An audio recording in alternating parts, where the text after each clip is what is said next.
Our last candidate, certainly not least, running for Zone 2 for Three Rivers. A lot of people probably already know Pat Kelly. Oh, yeah. Okay, well, a bit about me. I'm not part of the educational industrial complex. So I just noticed over the last, I don't know, since I went to high school, I graduated in '72, I've seen a consistent decline in standards and ability of children. If this were a good complex, we would see increases and not just decreases. They spend most of their time blaming parents for their own faults, and it needs a fresh look. So my background is I've been an attorney for 44 years, and very weirdly, for a conservative, I've represented governments time and time again. I've been the city attorney for Cave Junction, one of my glorious titles. I have a coffee mug to prove it, by the way. For, I think, 35 years. I represent the irrigation district. I'm a hearings officer for the city of Grants Pass. So my background is I can research laws, I understand laws, I apply laws, and I apply them fairly and respectfully to everybody, and I make a decision, and I'm not ashamed of my decision, and I make it clearly, and I can't be pushed. Because at this point, if you're an attorney for 44 years, you don't care what people think of you. So I have a certain set of skills, and also I'm a great lover of history too.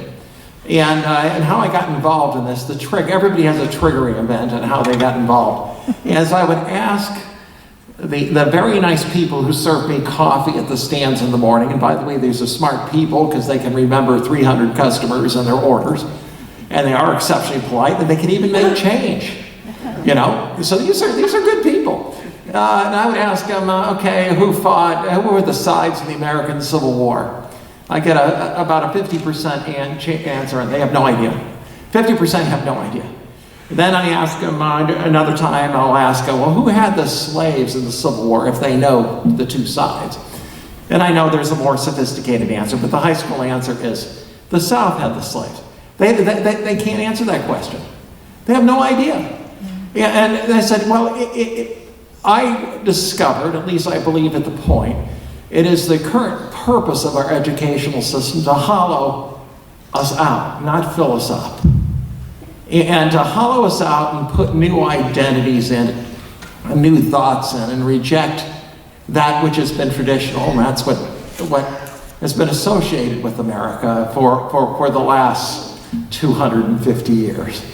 And then I got mad, because every time I go to one of these speeches, or these hearings, I get mad for 2 hours afterwards. Because I said, enough is enough. So I intend to utilize my skills, because the enemy is the state of Oregon is a problem. It's a significant stumbling block to achieving objectives of traditional education here in Grants Pass. They devise new and more interesting laws each time around to strip us of authority. And the next thing, I was talking to Lily, and she says they essentially want a medical clinic in every school to deliver medical advice without parental intervention. They want they've limited our ability to deal with executives that we hire. We can't, they've made it very difficult, and I don't know our current district supervisor or administrator, but they've made it much more difficult to remove people that offend community values. So they're systematically depriving you of authority. And how we deal with this, well, we have to interpret the laws in our favor as much as possible, but we also have to protest to our state, and we have to resist as best we can, or we're losing it. And one thing the kids learn about is ecology, but the left is very good at ecology. They've turned our school system into an ecology to produce no voters for themselves in the future. That's right. They've turned it into a machine. They've turned libraries into machines to turn out new voters for their position in the future. They use your money against you. They use your civility against you. And pretty soon you don't recognize your children. And then at some point, you're going to pull your children, if you still care about them, and put them in private schools. And the public schools will systematically diminish. And in the long run, I know that Edgewater is creating its own school. I know that the Catholics have their own school. I know that there's New Hope Christian School. But these schools are filling up rather quickly. So if we abandon our schools just by walking out and putting our children in private schools, who's left? You know, and why are we paying for it? Well, we should be able to, as good Christians or good Jews or good Muslims, to send our kids to school and not get strangers back. They should be teaching what needs to be taught. American history, the good and the bad. They need reading, writing, mathematics, being civil, and try to instill a desire to become employed. The current system is designed to create dependencies. Dependencies on other people for your thinking is a very dangerous thing for democracy. And it's time to fight. It's time for me to fight personally. So I'm willing to invest my time in this. And I've been told the greatest threat here is me being bored to death at meetings. But I'm willing to overcome that great challenge and attempt to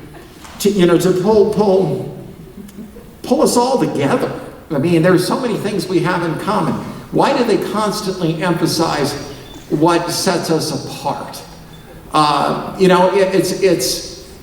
the way, schools are not in the affirmation business. Parents are in the affirmation business.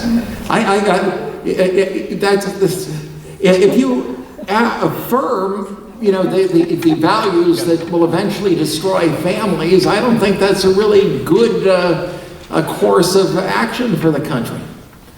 And also, parents should have access to every single textbook and should have the ability to opt out without fear or intimidation. So that's I've been told I got to quit. So now I'm going to be mad for 3 more hours, and I blame all of you.